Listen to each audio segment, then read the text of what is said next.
Bonsoir à toutes et à tous. Merci de votre présence, hein. Vous êtes vraiment nombreux ce soir. Sur ce thème de webinaire qui est un webinaire que j'ai déjà fait plusieurs fois, c'est HPI multipotentiel, quel projet professionnel pour vous épanouir pleinement. Je vais partager mon écran de façon à pouvoir que vous ayez accès effectivement à mes diapos. Voilà, j'espère que vous les voyez bien. Euh, alors, attendez un petit instant. On va y arriver.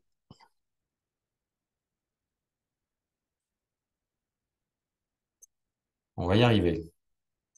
Alors, le partage, le voilà.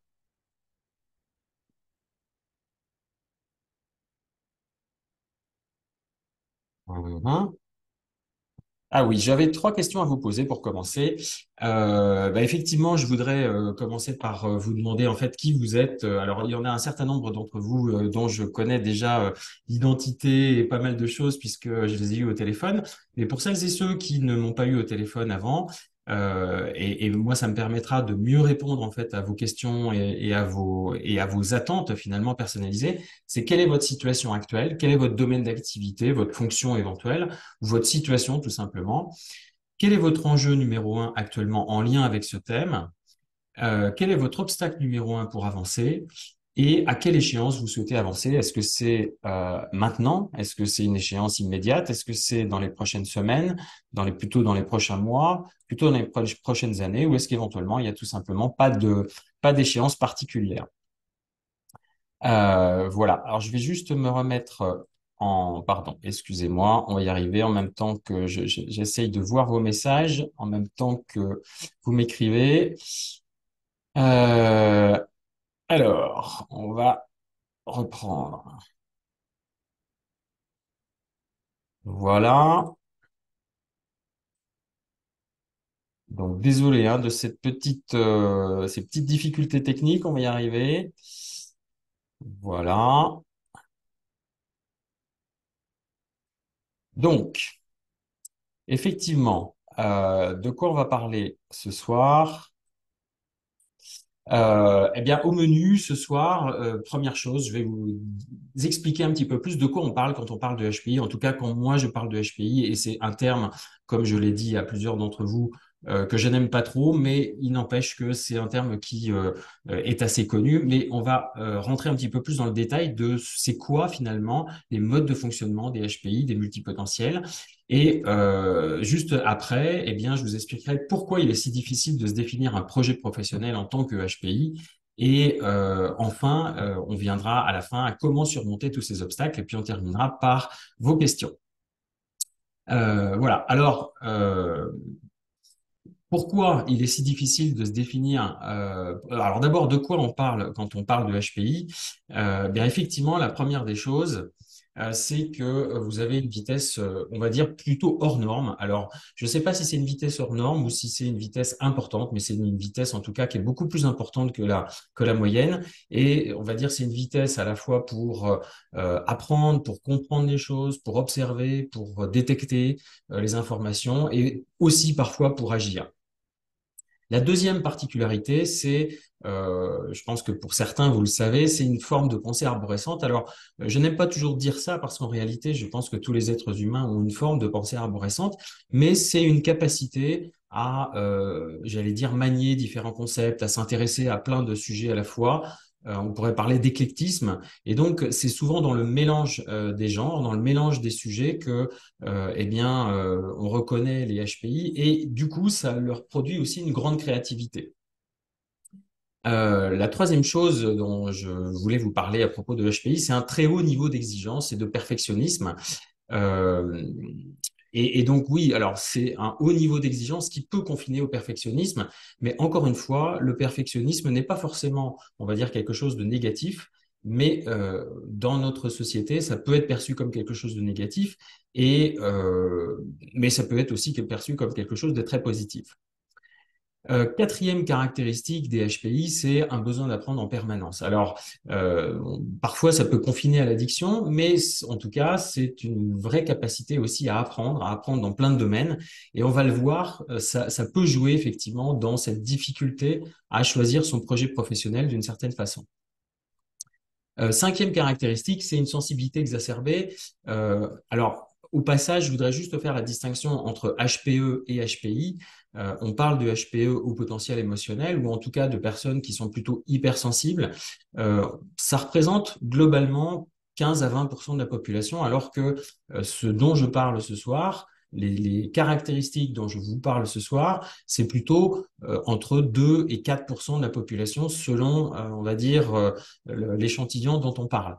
Donc, on voit bien que les HPI sont en général plus sensibles que la moyenne, mais par contre, l'inverse n'est pas vrai.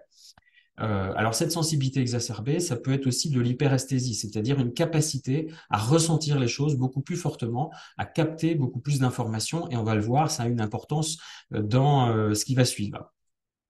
Le sixième point que je voudrais souligner ce soir, c'est une forte empathie. Alors cette forte empathie, comment ça se traduit? Ça se traduit par le fait d'avoir tendance à plutôt avoir envie de s'occuper des autres plutôt que de soi-même. Et donc, on va retrouver facilement des personnes qui sont HPI multipotentielles dans le domaine des services. Service à la personne, service aux entreprises, parce que ce sont des personnes qui en général sont très à l'aise de rendre des services. Par contre, on va le voir, ça présente aussi d'autres difficultés, c'est qu'ils ont du mal à se vendre. On va en reparler un petit peu après. La septième caractéristique, c'est l'humilité. Alors on pourrait presque dire, élevé au rang de valeur chez les HPI. Cette humilité, ça doit être quelque chose de très important. Ne pas se mettre en avant, on pourrait presque dire que c'est une forme de croyance limitante, que de se mettre en avant, ça pourrait être un problème. Mais cette forte humilité aussi, ça traduit une capacité de remise en cause, une capacité d'adaptation. Et donc, on va le voir, les HPI ont une très forte capacité d'adaptation. On pourrait dire même que ce sont des champions de l'adaptation. Et puis, la huitième caractéristique, et puis je vais m'arrêter là pour ce soir, c'est le besoin de sens, besoin d'utilité. La quête de sens est vraiment essentielle chez la HPI et on va voir comment ça influe justement dans la définition de son projet professionnel. Alors, je précise ce soir que ces huit caractéristiques, c'est loin d'être les seules, mais disons qu'elles constituent ce que j'entends dans 80% des échanges avec mes clients, avec les personnes avec qui je suis en échange téléphonique. Ça tourne autour de ces 8 points, même si globalement, on pourrait parler d'autres sujets tels que la procrastination, tels que les difficultés relationnelles, etc. Mais ces 8 points-là sont vraiment les 8 points qui globalement décrivent relativement bien les modes de fonctionnement des HPI. Alors, pourquoi est-il si difficile de se définir un projet professionnel? Eh bien, un peu à l'image de cette jeune femme, alors c'est peut-être un peu sexiste comme image, j'en suis vraiment désolé, j'aurais pu choisir aussi l'image d'un homme, mais d'une certaine façon, vous voyez qu'elle a du mal à choisir ses chaussures, eh bien, c'est un peu ça finalement, le HPI est tellement intéressé par un grand nombre de sujets qu'il a du mal à se choisir un petit peu son projet professionnel. Alors, c'est justement le premier sujet que je voulais vous évoquer, c'est la question de l'éclectisme. Tout à l'heure, je vous disais qu'une des caractéristiques, c'est la pensée en arborescence, et ça se traduit justement par le fait d'être intéressé par un grand nombre de sujets. Non seulement intéressé, mais aussi ça se traduit par le fait d'être très bon dans tous ces domaines. Et donc, la façon dont on est perçu en tant que HPI vis-à-vis de l'extérieur, c'est que cet éclectisme et cet intérêt pour 1000 sujets est perçu comme de la dispersion. Bien évidemment, on pourrait dire que oui, ça en est, mais en réalité, c'est une perception qu'ont les autres, puisque les autres n'ont pas du tout le même mode de fonctionnement que ça. Alors, je vais essayer de surveiller vos questions en même temps. Oui, Daniel, qui me précisait en situation de recherche d'emploi, voilà, enjeu, mieux me connaître et reprendre confiance en moi. Bon. Humilité, en même temps, je lis les messages. Hein. Laurence, on s'approche du syndrome de l'imposteur. Tout à fait. Oui, l'humilité contribue à ce syndrome de l'imposteur dont je vais vous reparler un petit peu après. Sandrine, donc je dois également évoqué un rapport à la hiérarchie non conforme et souvent problématique. Bien évidemment, Sandrine, je pourrais en reparler en fin de webinaire. Je dirais que d'une façon générale, la caractéristique des HPI, c'est qu'ils aiment bien être autonomes, même si ils aiment aussi, alors c'est un paradoxe, on pourrait dire, à la fois ils aiment être autonomes, ils ont besoin d'autonomie, ils ont besoin d'espace de liberté, plus exactement, et en même temps, ils ont besoin de mentors, mais ce besoin de mentor est lié au fait que justement, ils se considèrent jamais comme quelqu'un de très bon, à cause justement de cette humilité et de ce haut niveau d'exigence. Mais je vais y revenir tout à l'heure. Voilà ce que je pouvais dire sur l'éclectisme et la dispersion. Encore une fois, la dispersion, c'est bien la perception qu'ont les autres de notre propre façon de fonctionner. Mais il n'empêche que effectivement, quand il y a l'heure de choisir, et en particulier quand c'est l'heure de choisir, on va dire un poste classique, quand on candidate à des jobs de salariés, eh bien, on nous propose rarement des jobs où on a la possibilité, on va dire, de toucher à plein de sujets à la fois, ou alors c'est des postes à haute responsabilité, et en général, on nous les propose pas juste comme ça.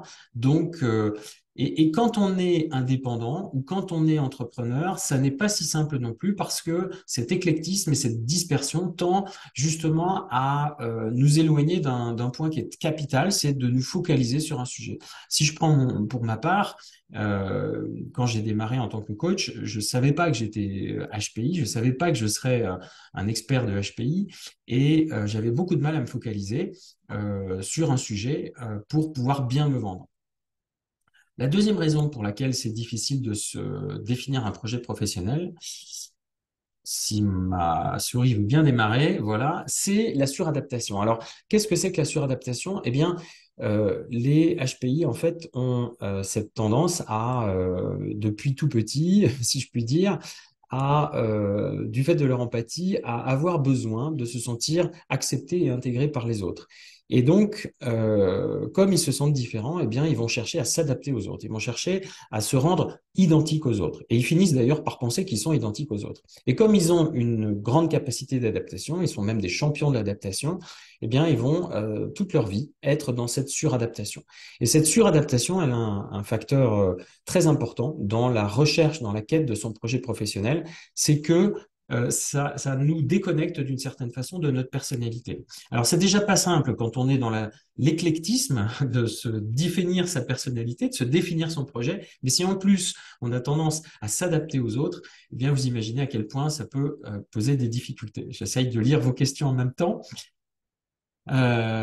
Oui, oui. Alors, Caroline qui pose la question, différence HPI multipotentiel. Pour moi, je ne fais pas de différence. Peut-être que certains pourraient en faire. Disons que HPI, la définition, c'est QI supérieur à 130. Moi, je me fiche pas mal de savoir si vous avez un QI supérieur à 130 ou pas. Et d'ailleurs, je me fiche pas mal du QI tout court. Disons que pour répondre à votre question, Caroline, ces 8 caractéristiques, c'est vraiment ce qui décrit ce qu'on appelle les multipotentiels. Voilà. Frédéric, oui, insatiable curiosité, besoin d'apprendre et de poser des tonnes de questions finit souvent par énerver les autres. C'est vrai. Et c'est d'une certaine façon en prenant conscience de notre différence que on va commencer à faire ce travail assez naturel d'adaptation, mais d'adaptation sans effort. Parce que là, quand je parle de suradaptation, on est dans une suradaptation avec effort, avec épuisement. Et c'est souvent ce qui vous conduit à un moment donné à vous dire, j'en ai marre, je n'en peux plus, il y a quelque chose qui ne va pas. Cyril, vive l'interdépendance. Alors, je ne sais pas ce que ça veut dire exactement. La perception de dispersion par les autres génère beaucoup de frustration, donc d'agacement et voire de colère. Oui, alors le lien avec les émotions est très fort, hein, Laure, effectivement. C'est un sujet que rencontrent tous les HPI quasiment. Et comme ils sont hypersensibles, c'est pas simple. J'essaye d'avancer rapidement. Un rapport à la hiérarchie compliqué. Effectivement, même problématique, besoin d'espace, de liberté et d'indépendance. Peut-on choisir son mentor quand on est HPI? Bien sûr. Et j'ai envie de dire, pour répondre à Karine, il le faut absolument de choisir son mentor. Et ça, c'est pas forcément quelque chose de si simple. Une question qui revient souvent, suis-je Légitime. Oui, évidemment. Voilà, le sentiment d'illégitimité, le sentiment d'imposture. Alors, on peut l'appeler un peu comme on veut, mais il est vraiment lié à en partie à ce phénomène de suradaptation. On considère toujours que ce sont les autres qui ont raison, ce sont les autres qui pensent juste et nous qui ne pensons pas juste, alors même qu'on voit bien que dans plein de cas, nous avons raison. Nos intuitions sont justes. Comment concilier envie d'apprendre, assouvir sa curiosité, être soi en tant qu'HPI et la perception des autres dans le domaine pro sans qu'il y ait méprise des intentions?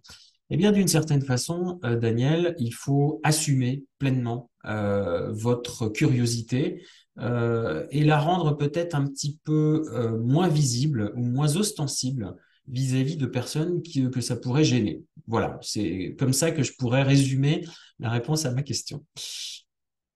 Euh, oui, c'est bien ce que je me disais, le score QI m'a dit faire. Merci de votre réponse. Oui, tendance HPE, mentor, oui, mais qui a du charisme. Bien sûr, oui, oui, c'est vrai qu'en général, on a besoin de quelqu'un qui a du charisme. Et ce charisme, en fait, dans notre esprit, c'est pas forcément aussi clair que ça, mais ce sont des personnages que l'on admire par non seulement leur charisme, mais aussi par leur finesse, leur intelligence, mais plus que ça, je dirais leur humanisme probablement. Mais on peut être aussi pris de court, on peut être surpris par, effectivement, et c'est d'ailleurs ce que je vois hein, dans le message de Sandrine, des mentors que l'on découvre finalement être un peu des imposteurs et voire des manipulateurs. Les HPI sont la grande cible facile et idéale de manipulateurs, de pervers, narcissiques, etc. Alors je continue. Oui, pourquoi c'est difficile de définir un projet professionnel? Ben parce que, en général, les HPI ont tendance à se couper de leurs émotions. Alors pourquoi ils se coupent de leurs émotions? Ben en fait, parce qu'ils ont vécu des émotions négatives assez fréquentes et que ces émotions négatives sont particulièrement difficiles à supporter pour eux. Et donc, dans leur vie, et je pense en particulier au fait de côtoyer des personnes qui sont très différentes, ils essayent de s'adapter, ils voient que ça ne fonctionne pas et ils reçoivent en retour, j'allais dire, des tas de messages négatifs, de l'incompréhension, du rejet, voire même de la jalousie. Donc tout ça, c'est du surplus d'émotions négatives. Et en se coupant de vos émotions négatives, qu'est-ce qui se passe? Eh bien, vous vous coupez en même temps d'informations qui sont extrêmement précieuses. Alors ça, c'est un vaste sujet, la question des émotions, que j'ai eu le temps, moi, pour ma part, de développer et de travailler. J'ai travaillé sur moi-même, sur mes propres émotions depuis des années. Je dirais que je continue à le faire tous les jours, mais je peux vous dire que c'est un sujet extrêmement important et qui vient troubler beaucoup de choses. Par exemple, parce que quand on est sous le coup des émotions, bien évidemment, notre rationnel ne fonctionne plus de la même façon. Notre cortex préfrontal se déconnecte et c'est le cerveau limbique, qui est un cerveau plutôt ancestral et qui fonctionne et qui prend les décisions. Et c'est la raison pour laquelle on a tendance à prendre des décisions un peu à l'emporte-pièce. Alors, je dis bonsoir en même temps à ceux qui viennent d'arriver. Oui, alors donc, Ethan, on ne voit pas les questions des autres, mais par contre, je les reprends oralement. Donc, ça vous permet d'avoir à la fois les questions et les réponses. Soyez rassurés. Combien y a-t-il de HPI en France? J'en sais rien. On peut penser que si c'est 2 à 3 de la population, eh bien, il suffit de faire 2 à 3 de 67 millions. Et donc, on est à peu près à 1,3 million, quelque chose comme ça. Voilà. Mais bon, tout ça, c'est bien évidemment pas une étude scientifique. Alors, ils se coupent de leurs émotions. Encore une fois, je vous le dis, les émotions, c'est une information extrêmement précieuse. Ce sont des signaux très précieux pour notre vie en général. Ce sont des informations qui sont très précieuses relatives à notre personnalité. Donc, voilà pourquoi se couper de nos émotions, c'est pas forcément très bon. Alors, autre point que je voulais évoquer, voilà, les projets des HPI sont toujours atypiques. Alors, ils sont atypiques au sens où ils ne ressemblent à rien de ce qui existe. Euh, Ils sont bien souvent incompréhensibles et donc forcément il se passe un phénomène d'incompréhension, de rejet de la part des gens que l'on a en face de soi. Alors quand on est salarié et qu'on cherche quelque chose d'atypique, eh bien on a du mal à le trouver. Ou quand on essaye de s'adapter, on pense que peut-être on va pouvoir s'adapter, on imagine en fait une forme d'atypicité derrière un intitulé de poste qui finalement est extrêmement classique, eh bien nos espoirs sont vite douchés et c'est ce qui fait que très rapidement temps, on est déçu, on n'arrive pas à s'adapter, ou en tout cas on s'adapte pendant un certain temps et ça ne fonctionne pas. Et quand on est un entrepreneur ou indépendant, eh bien on n'ose pas lancer son projet atypique parce qu'on se dit mais comment ça va être perçu et quand on essaye, effectivement, ça n'est pas si facile que ça de le faire comprendre. Autre point important, c'est que les HPI ont tendance à abandonner vite. Alors, comme je dis souvent, ils ont tendance à jeter le bébé avec l'eau du bain, donc selon l'expression consacrée. Et j'ai envie de vous citer un de mes clients, ingénieur, qui a eu franchement une carrière et qui a toujours une carrière et un parcours absolument brillant. Et je pense que c'est vraiment quelqu'un de tout à fait brillant. Et ce qui s'est passé, c'est qu'à chaque fois, il se fixait des ambitions assez démesurées et il se mettait dans des situations extrêmement difficiles, inconfortables. Et bien évidemment, bah, ce qui se passait, c'est que très rapidement, il dit non, non, mais c'est absolument pas fait pour moi. Donc, alors même que quand il avait pris sa décision de s'engager dans cette voie, il y avait de vraies raisons rationnelles. Mais se rendant compte qu'il était allé trop loin, eh bien, il s'est dit non, non, c'est absolument pas pour moi. Et donc, en passant d'une extrême à l'autre, non seulement il n'avait pas pu, j'allais dire, capitaliser des éléments positifs sur ce qu'il avait, peut-être ce qu'il aurait pu réussir à faire, mais surtout, il abandonne complètement une idée qui finalement est peut-être quand même pertinente. Autre point auquel que je voulais vous partager, c'est ils ne pensent jamais être prêts. Alors, ils ne pensent jamais être prêts, ben, là aussi à cause du fait qu'ils ont un très haut niveau d'exigence. Je ne sais pas si vous avez remarqué, on pense toujours à se former, se former, se former. Donc ça, c'est un exemple très typique et c'est ce qui m'est arrivé pour ma part. Hein. Quand j'ai démarré dans le coaching, je voyais toutes les techniques de coaching, les protocoles possibles et imaginables, tous les domaines scientifiques à approfondir, que ce soit les neurosciences, la psychologie positive, j'en passe et des meilleurs, je ne vais pas vous les citer tous, mais j'avais tendance à me dire, mais non, non, je ne suis pas encore prêt, je ne suis pas encore formé. Et en fait, ce qui s'est passé, c'est que je me suis rendu compte que plus je découvrais, plus je me formais dans de nouvelles techniques, plus je découvrais de nouveaux domaines dans lesquels je n'étais pas formé et je me suis vite rendu compte que ma vie entière ne suffirait pas et même que c'était plutôt exponentiel. Et là, j'ai compris qu'il faudrait que je me lance un jour. Alors, je jette un œil en même temps à vos questions. Euh, Bonsoir à tous. Oui, donc pour ceux qui ont loupé le début, ne vous inquiétez pas, vous aurez l'accès au replay. Pourquoi le HPI prend-il des décisions à la porte-pièce? Donc ça, c'est Géraud qui pose la question. Il prend des décisions à l'emporte-pièce pour plusieurs raisons. D'abord parce que il peut être sous le coup de ses émotions. Ça peut être une des raisons, mais c'est pas la seule, ou c'est pas forcément toujours celle-là. Et puis il réagit, on va dire, de façon un peu épidermique à certains événements. Et puis enfin, ces décisions à l'emporte-pièce, c'est aussi parce que plus il avance dans son expérience, plus il se dit, il faut que j'arrive enfin à exploiter mes pleins potentiels. Et en essayant d'exploiter ses pleins potentiels alors qu'il n'y arrive pas jusqu'à présent, il a tendance à se mettre toujours plus je vais peut-être utiliser une image pour répondre à votre question, Géraud. Moi, quand j'étais jeune, j'avais l'impression des fois, j'utilisais cette image-là, je disais je suis à fond de première en termes d'image de voiture, hein, première vitesse, et j'ai besoin de passer la seconde, voire la troisième.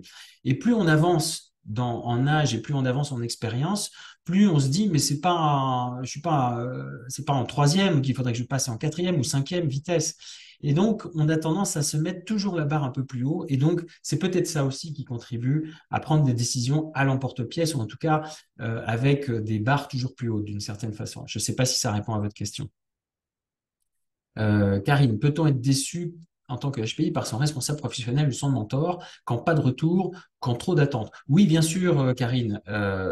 On a trop d'exigences et on a aussi trop d'attentes vis-à-vis de ses mentors, c'est évident. Et en même temps, il peut arriver, bien évidemment, que vous ayez tout simplement pas de retour du tout. Et là, dans ces cas-là, vous avez besoin de retour. Et là, c'est peut-être la question du choix du mentor. Audrey, avant mon départ, Ma DGS m'avait dit que j'irais loin si j'apprenais à gérer mes émotions, comment gérer nos émotions quand nos valeurs sont heurtées. Eh bien, vous touchez du doigt, Audrey, vraiment le point clé. Il s'agit de bien connaître vos valeurs. D'une certaine façon, en connaissant mieux vos valeurs, en connaissant mieux vos points de sensibilité extrêmement sensibles, si je puis dire, vous allez pouvoir travailler sur vos émotions. Mais là encore, je ne peux pas rentrer trop dans le détail ce soir, j'aurai pas le temps. Oui, alors quand on est renfrogné ou en colère, comment gérer ses émotions? J'ai envie de dire, il faut déjà pouvoir s'exfiltrer, si je puis dire, des événements qui provoquent cette colère. On ne peut pas gérer ses émotions si on est déjà sous le coup de ses émotions. Donc, si je puis dire, il faut déjà les anticiper d'une certaine façon. Voilà, je suis désolé, c'est un peu compliqué d'aller un peu plus loin dans le détail. La suradaptation est épuisante, oui, Karine. Et comment procéder? Rester sur sa feuille de route atypique ou rester dans sa pertinence professionnelle. Je vais en parler juste après, si j'ai le temps. Voilà, suradaptation, tendance à vite abandonner, car on se disperse trop. Oui, mais c'est vraiment pour moi la question des émotions, hein, Frédéric, et le fait que on est toujours dans l'exagération d'une certaine façon. On vit tout trop fort, Frédéric, et on est aussi dans l'exagération des décisions et des quand quelque chose ne va pas en particulier. Voilà. Un côté un peu soupolé, paradoxal. Oui, de toute façon, nous sommes des paradoxes un peu permanents. Je jette un œil à l'heure pour quand même avoir le temps de faire ma conclusion. Euh, oui, alors c'est vrai, Laurence, vous avez raison. Des fois, les réactions à l'emporte-pièce peuvent être une perception des autres, hein, bien sûr. Je suis complètement d'accord avec vous, mais les deux existent, hein, les deux coexistent. Parce que le HPI a du mal à s'arrêter de réfléchir et donc tranche à un moment de matière brutale. Oui, Pierre-François, complètement d'accord avec vous, c'est tout à fait juste. Merci de votre commentaire. Je pense que ça va éclairer effectivement pas mal de gens. Alors j'avance un petit peu, hein, désolé. Euh, Autre point, alors comment surmonter ces obstacles? Voilà, mes solutions, hein, on va dire, même si je vous ai commencé déjà à vous en donner quelques-unes. La première, et c'est peut-être un peu le paradoxe, et c'est peut-être un peu la surprise souvent que j'apprends aux personnes que j'accompagne, c'est que dans le fond, notre difficulté, c'est l'interfaçage avec le monde extérieur, et la solution, la clé, elle est dans l'introspection. Et ça, c'est vraiment quelque chose que j'ai découvert parce que moi-même, je n'ai pas eu la chance de me faire accompagner par un expert de HPI. Je ne savais pas que j'étais HPI moi-même. Donc voilà, et je l'ai découvert très tardivement. Et ce qui s'est passé, c'est que j'ai tellement galéré, je me suis tellement fait accompagner par des gens que je trouvais géniaux, mais qui ne me donnaient pas de solution. J'ai tellement erré dans un nombre d'impasses que j'ai vraiment, on va dire, exploré toutes les possibilités, tous les cheminements imaginables que les HPI peuvent rencontrer. Et j'ai découvert ça, c'est que vraiment, il y a une nécessité de s'accepter soi-même, d'accepter ses différences. Et ça, c'est pas simple parce que nos différences, on a appris à nous adapter aux autres. Et c'est tellement ancré depuis longtemps que c'est un pli qui est très difficile, dont il est très difficile de se défaire. Le deuxième point, donc, c'est d'adopter des modes de fonctionnement plus adaptés. D'une certaine façon, c'est de s'ancrer plutôt dans nos propres modes de fonctionnement. Si je prends un exemple, vous êtes éclectique, vous adorez faire plein de choses, eh bien, faites plein de choses. Ne cherchez surtout pas à être comme les autres. Je pense encore à une de mes clientes qui me disait, mais j'ai rencontré une coach qui me disait, mais arrêtez d'être aussi exigeante que ça. Eh bien, moi, je vais vous dire le contraire. Je vais vous dire, continuez à être exigeant comme vous êtes, mais par contre, il faut pas que ça vous retombe dessus. Il faut le faire avec une grande bienveillance pour vous-même. Mais si je vous dis arrêtez d'être exigeant avec vous-même, eh bien, c'est comme si je vous disais arrêtez d'être un humain. Vous ne pouvez pas arrêter d'être un humain. Voilà, c'est aussi bête que ça, si je puis dire.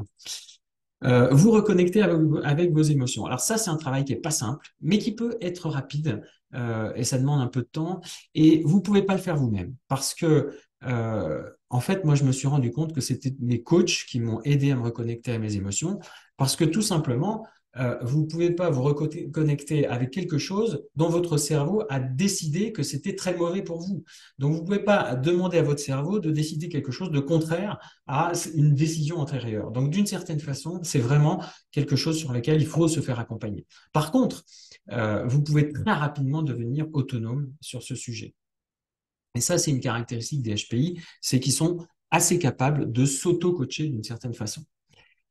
Accepter votre atypicité. Donc, si je prends mon exemple, d'une certaine façon, j'avais commencé par proposer des services dans l'accompagnement de projets complexes. Et puis, en communiquant sur ce sujet, j'attirais énormément de HPI. Et d'une certaine façon, je me suis dit, mais pourquoi ils viennent à moi? Et je me suis rendu compte qu'en fait, j'étais moi-même HPI. Et à ce moment-là, il a bien fallu que j'accepte mon atypicité pour me dire, mais oui, j'ai vraiment quelque chose à leur apporter. Bon, j'essaye d'être un peu court pour avoir le temps de répondre à vos questions. Alors, le cinquième point que je voulais vous évoquer, c'est développer votre mode méta. Alors, qu'est-ce que c'est que votre mode méta? Pour celles et ceux qui connaissent le coaching un tout petit peu, eh bien, c'est cette capacité à vous observer fonctionner. Et ça, encore une fois, les HPI ont plutôt une assez bonne capacité, voire une très bonne capacité à s'observer.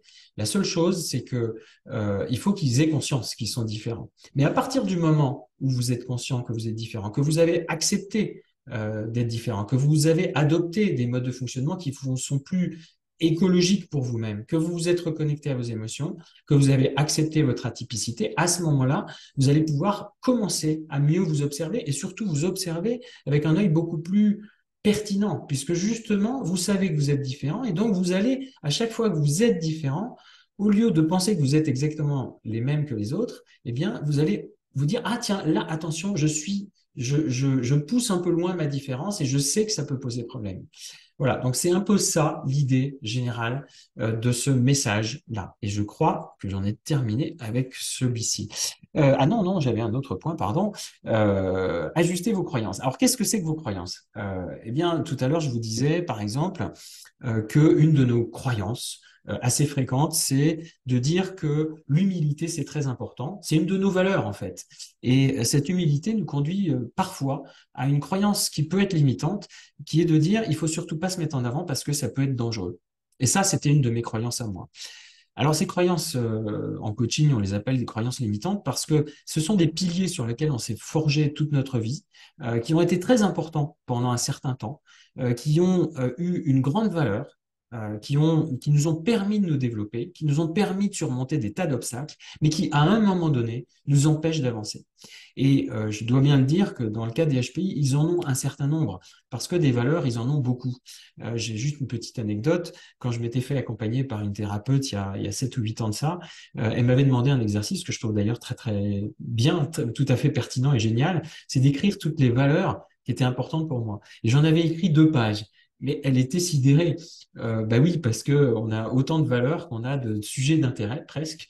Et elle m'avait demandé de faire des paquets. Mais même en faisant donc des paquets d'une dizaine de valeurs, j'avais fait 7 paquets. Donc voilà, c'était pour vous illustrer le propos. Alors, je crois que j'en ai fini avec mes conseils. Je vais revenir, je vais arrêter de partager. Voilà, je vais revenir à vos messages et puis vos questions. Alors, les HPI ont-ils des enfants HPI ou n'est-ce pas une obligation? C'est assez fréquent, Nathalie, et je dirais même que bien souvent, c'est grâce aux enfants, à leurs enfants, que les HPI se découvrent eux-mêmes HPI. Alors, j'ai l'impression à ce sujet que bien souvent, euh, les jeunes générations sont mieux détectées que nous-mêmes. À notre époque, je crois qu'on faisait un peu de mesure de QI, mais surtout, il n'y avait aucune littérature sur les multipotentiels. Donc, il n'y avait aucune conclusion sur ça veut dire quoi d'être HPI, comment ça se traduit en termes de mode de fonctionnement et en termes d'interfaçage au monde. Oui, Nathalie, j'ai intégré plus de 50 organisations d'une durée maximum de 2 ans et demi. Insatisfaction, lassitude, toujours l'impression de ne pas être à ma place, besoin de bouger, de changement. Comment faire pour me stabiliser? J'ai presque envie de vous dire, Nathalie, et si votre stabilité à vous, c'était de changer tous les 2 ans et demi? Voilà, à moins que ce ne soit peut-être trop fatigant pour vous, mais à ce moment-là, la question qu'il faut peut-être se poser, c'est et si ça n'était pas le changement qui était épuisant pour vous, et si c'était peut-être justement cette question de suradaptation permanente? Il y a aussi cette impression d'avoir la réponse avant même que la question ait eu le temps d'être complètement posée. Bien sûr, et là, on sait que quand on donne la réponse avant que la question ne soit complètement posée, ou si on la donne tout simplement trop rapidement, on sait qu'on n'est pas entendu, on n'est pas compris, et donc, en fait, on a vraiment une frustration énorme hein, de savoir, de connaître la réponse et d'avoir le sentiment d'être un martien sur Terre. C'est vraiment le langage que j'utilise très fréquemment. Suradaptation, est-ce épuisant pour tous les HPI? Eh bien, j'ai envie de dire, ça dépend, mon capitaine. Vous pouvez, comment dirais-je, vous pouvez le supporter un certain temps. Et moi, je l'ai supporté bien longtemps. Voilà, je l'ai supporté plus de 50 ans. Comment mettre en avant ces idées atypiques et que les professionnels perçoivent mieux et de façon plus cohérente? Comment mettre en avant ces idées atypiques? Comment les mettre en avant? C'est surtout de mon point de vue, c'est auprès de qui il faut les mettre en avant, ces idées atypiques. Et je pense que ça ne peut pas être mis entre toutes les mains. Voilà, c'est ça peut-être le message que j'ai envie de vous dire. Euh, j'ai l'impression de perdre en crédibilité professionnelle à cause de mon CV, car j'ai fait des choses très différentes. Oui, bien sûr, Gaël. Euh, En fait, à un moment donné, la question qu'il faut se poser, c'est auprès de qui il faut vendre ces choses très différentes. Et faut-il éventuellement les mettre tout en avant si vraiment votre objectif, c'est de rentrer dans un certain moule? Je dis bien un certain moule parce qu'à un moment donné, il va falloir quand même que ce moule vous laisse vivre un minimum de liberté. Voilà. Donc c'est la raison pour laquelle souvent, moi, les personnes que j'accompagne, je leur conseille, je leur suggère, pardon, de choisir un endroit où le management est assez libéré, si je puis dire, avec des tas de guillemets. Parce que management libéré, ça fait penser à des choses un peu ésotériques. Euh, Atypique mais finalement nombreux, réseauter peut-il être une aide? Alors, réseauter entre HPI, Sandrine, oui, sans doute. Et là, je ne vous le permets pas parce que le temps ne le permet pas. Et en même temps, ce que je dis, moi, souvent aux personnes que j'ai au téléphone à ce sujet-là, je dis que, un, d'abord, il y a autant de diversité chez les HPI que chez les personnes non HPI. Et donc, on rencontre de tout. Et on rencontre aussi des tas de gens qui n'ont pas travaillé sur eux-mêmes ou peut-être qui n'ont pas envie de travailler sur eux-mêmes et ça n'est pas toujours si facile que ça de s'interfacer avec une personne comme ça. Moi-même, je sais que je pense que j'ai été quelqu'un de difficile à vivre par certains côtés. Donc, et ce qui était assez amusant, c'est qu'il y a des personnes qui viennent vers moi, que je connais depuis des années, je ne savais pas qu'ils étaient HPI, ils viennent vers moi parce qu'ils savent maintenant que je suis expert en HPI. Et je me disais, mais cette personne-là, oui, je l'appréciais, mais des fois, c'est une personne alors, je vais bien évidemment citer personne, mais des fois, je sais que des personnes sont HPI et ce sont des personnes avec qui j'aurais du mal à m'interfacer. Mais en même temps, c'est vrai que pour quand même répondre à votre question, Sandrine, réseauter entre HPI, bien évidemment, vous pouvez échanger sur vos propres difficultés, vos propres progressions. Mais je crois que, par contre, par expérience, hein, puisque toutes les personnes que j'accompagne sur HPI, elles ont tout un parcours différent, elles ont tout un cheminement personnel différent, elles ont toutes une caractéristique qui ressort un peu plus que d'autres. Et c'est cette coloration-là qui fait que elles ne sont pas au même niveau, au même plan que des tas d'autres de HPI que j'accompagne au même moment. Alors Gaël, faut-il parler de notre atypicité en entreprise? Clairement non. Ma recommandation, c'est ne jamais en parler. Par contre, alors vous n'allez pas dire que vous êtes HPI, vous n'allez pas forcément dire que vous êtes atypique, vous pouvez le dire à la limite de cette façon-là. Le terme atypique n'est pas forcément trop gênant. Encore que ça peut être assimilé justement à HPI et on sait qu'il y a des tas de comment dirais-je de quiproquos, de fausses croyances sur le sujet, de méconnaissances hein, tout simplement. Et de mon point de vue, il vaut mieux dire bah, écoutez, moi, la façon dont je fonctionne, j'ai tendance à aller un peu vite et donc du coup, mon travers à moi, ça pourrait être ça. C'est aussi un avantage, mais ça peut être un travers. Voilà, c'est de le dire avec une certaine humilité, une certaine simplicité. Voilà, mais c'est un sujet extrêmement délicat, Gaël. Je ne peux pas y répondre de façon tout à fait complète. Une idée, mettre un stop à son exigence, c'est comme demander de ne plus être humain. Oui, je dirais plutôt, c'est comme demander d'arrêter de respirer. Bien évidemment, oui, oui, tout à fait. De nourrir notre propre élan vital. Tout à fait d'accord. Uma. Et si on est autiste sur les bords, on fait comment? Je ne sais pas, Uma, je ne suis pas spécialiste de l'autisme. Euh, je pense que, alors il y a, je crois savoir que les autistes Asperger sont très proches dans les attitudes et les comportements de ce que j'ai décrit dans mon webinaire. Donc d'une certaine façon, ils peuvent se retrouver. Mais je crois que l'autisme, je le dis avec énormément de prudence parce que c'est un sujet que je connais pas assez bien. Je crois que ça peut être justement une certaine coupure euh, très intense de nos émotions. Donc, d'une certaine façon, il y a sans doute à travailler sur ces émotions, à travailler peut-être sur qu'est-ce qui a fait qu'on s'est coupé à ce point de ces émotions. Voilà, je pense qu'il y a quelque chose de ça. Pouvons-nous avoir des parents ou frères et sœurs HPI? Oui, enfin, il y a probablement, encore une fois, un aspect génétique hein, en partie dans cette question de HPI, probablement. J'ai rencontré beaucoup de HPI qui avaient des enfants HPI ou qui avaient des parents HPI. Euh, Suis dans la même situation, comment expliquer cela en recherche d'emploi, cette mobilité jugée excessive? Euh, J'ai envie de vous dire, Daniel, que soit la personne que vous avez en face de vous l'accepte, et auquel cas, il y a de bonnes chances que ça puisse bien fitter. Ou alors, s'il ne l'accepte pas, eh bien, il faut dire, écoutez, je crois que je ne suis pas faite pour votre entreprise. Et vous allez peut-être me dire, ben, ça fait beaucoup d'endroits où on risque où vous risquez d'arriver à cette conclusion. Oui, d'une certaine façon, ma recommandation, c'est d'apprendre à reconnaître à l'avance les environnements où peut-être on aura plus d'ouverture vers vous, vers ce genre de mobilité excessive. Voilà, jugée excessive, plus exactement. Oui, nos enfants bénéficient d'une autre éducation où nous leur laissons la possibilité d'exprimer, bien sûr, c'est vrai. Alors, au passage, je vous le dis, mais travailler sur soi-même à titre professionnel sur son HPI, c'est un cadeau que vous pouvez faire non seulement pour vous-même, mais aussi pour vos enfants. Certes, vos enfants ont peut-être une aptitude naturelle un peu supérieure à travailler là-dessus, parce qu'ils, sans doute qu'ils sont plus à l'aise avec leurs émotions et ils parlent peut-être plus facilement de ce genre de choses. Mais je peux vous dire qu'un HPI qui travaille sur lui ça va se ressentir énormément auprès de ses enfants, qu'il soit d'ailleurs HPI ou pas. Hein. Pouvez-vous nous permettre de développer notre méta? Bah oui, moi, quand j'accompagne mes clients, je ne sais pas si c'est la question, hein, bien sûr, j'utilise le mode méta, ma propre capacité d'observer vos modes de fonctionnement, mais bien évidemment, en fait, je vous apprends aussi à le faire par vous-même.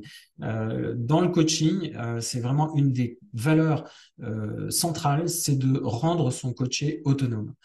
Et comme ça fait partie, l'autonomie aussi de mes propres valeurs, et que ça fait partie, je crois, des valeurs très fréquentes chez les HPI, bien évidemment, je mets un point d'honneur à expliquer finalement les protocoles que j'utilise, à les faire observer de façon à ce que vous soyez capable ensuite de les réutiliser pour vous-même.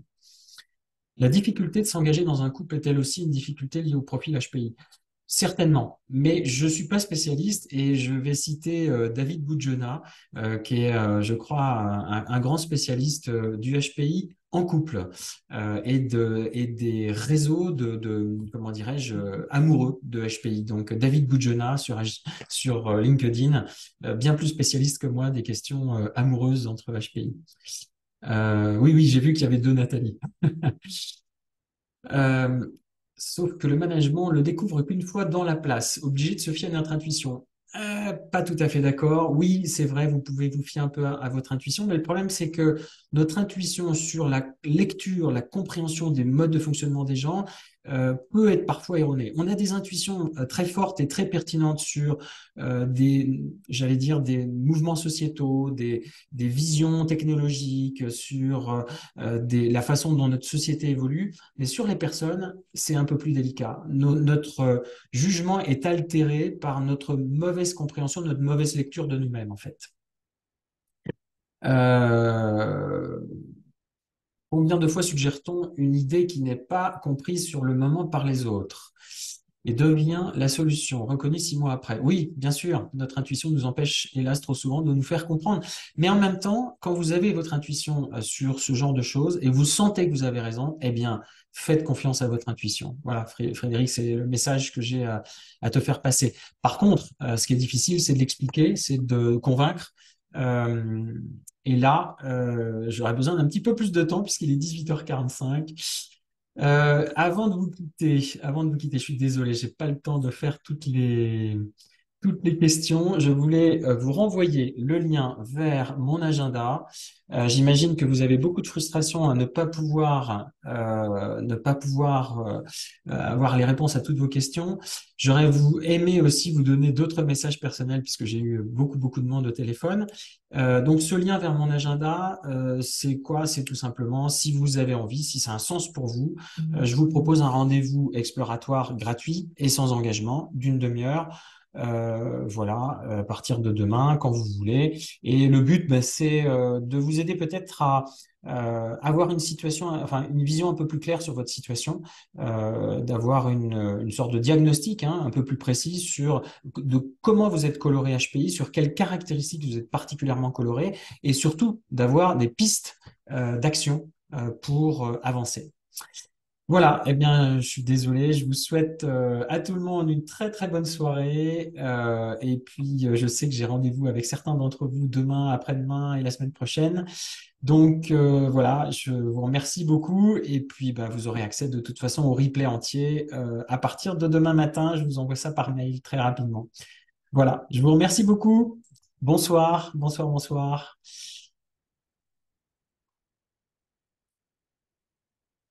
Bonne soirée.